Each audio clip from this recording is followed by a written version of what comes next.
অভয়ের হাত থেকে কুমকুমকে বাঁচাতে কুমকুমকে সিঁদুর পরালো ঈশান। হ্যাঁ বন্ধুরা, আমরা এমনটাই দেখতে পাবো কুমকুম ধারাবাহিকের আগামী পর্বগুলোতে।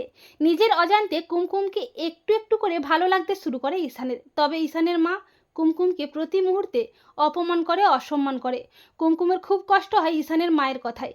এমনকি কুমকুমের শ্বশুর বাবা অভয় কুমকুমের সাথে খারাপ ব্যবহার করে, কুমকুমের চরিত্রের দিকে আঙুল তোলে, ঈশানকে নিয়ে খারাপ মন্তব্য করে, কুমকুমকে মারধর করে, অত্যাচার করে। এরপর একদিন অভয় কালী মন্দিরের সামনে কুমকুমকে টানতে টানতে এনে বলে, সাহেববাবুর সাথে গা ঘষাঘষি, ফষ্টি নষ্টি, তোকে এখানেই বেঁচে দেবো। কুমকুমের চরিত্রের দিকে আঙুল তুলে, নোংরা নোংরা কথা বলে, মারধর করে। আর ঠিক তখনই ঈশান এসে অভয়কে আচ্ছা করে রামধোলাই দিয়ে সায়স্তা করে। ঈশান কুমকুমকে বলে, আমি তোমার দায়িত্ব নেব, আমি তোমাকে বিয়ে করতে চাই কুমকুম, তুমি কি আমাকে বিয়ে করবে? ঈশানের মুখে এ সমস্ত কথা শুনে চমকে ওঠে কুমকুম।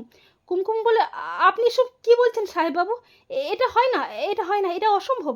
আমি একজন বিধবা মেয়ে, আমার সঙ্গে এভাবে নিজের জীবনটা জড়িয়ে নিজের জীবনটা নষ্ট করবেন না সাহেববাবু।